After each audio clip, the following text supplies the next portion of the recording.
மதுரையில ஒரு அழகான கிராமத்துல அருண்கிற ஒரு பையன் இருந்தான். அவன் ரொம்ப புத்திசாலி. ஆனா அவன்கிட்ட ஒரு குறை இருந்தது. அவன் எப்பவும் சின்ன சின்ன பொய்லாம் சொல்லுவான். அவனோட அப்பா அம்மா அவன்கிட்ட எப்பொழுதும் அருண், எப்போ உண்மையை பேசணும்? பொய் சொல்லக்கூடாதுப்பா. சரி அம்மா. ஒரு நாள் பள்ளியில ஆசிரியர் எல்லார்கிட்டயும் சொன்னாங்க. நாளைக்கு எல்லாரும் ஒரு பழம் கொண்டு வரணும். சரி மேடம். ஆனா அருண் என்ன பண்ணா? ஐயோ, நான் பழம் கொண்டு போகணும் மறந்துட்டேன். அருண், நீ என்ன பழம் கொண்டு வந்திருக்க? மேடம், மாம்பழம் கொண்டு வந்தேன். கீழே விழுந்து நசுங்கிடுச்சு. இப்படி சொல்லி சமாளிச்சான். வாவ், இந்த பேனா ரொம்ப அழகா இருக்கு. யாருக்கும் தெரியாம அந்த பேனாவை எடுத்து வச்சுக்கிட்டான். மேடம், என் பேனா காணோம். யாராவது எடுத்தீங்களா?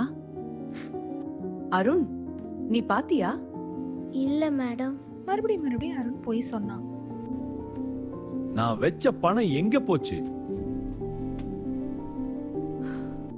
அருண், நீ பாத்தியா?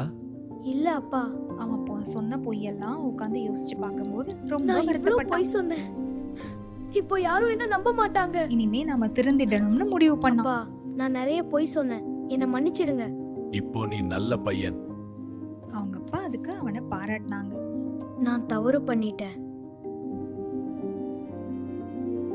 மேடம், அந்த பேனா எடுத்தது நான் தான்.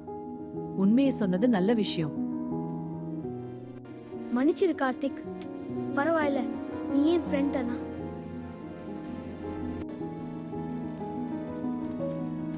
இந்த பர்ஸ் யாரோடதுன்னு தெரியலே. மேடம், இது எனக்கு கிடைச்சது. நீ எடுத்துக்காம ஏன் கொடுத்த? அது என்னுடையது இல்ல. இதுதான் உண்மையான நேர்மை. எல்லாரும் அருணை பாராட்டினாங்க. அன்னைக்கு உணர்ந்த அருண், நேர்மை தான் எப்போதுமே நம்மள உயர்த்தும் அப்படின்னு.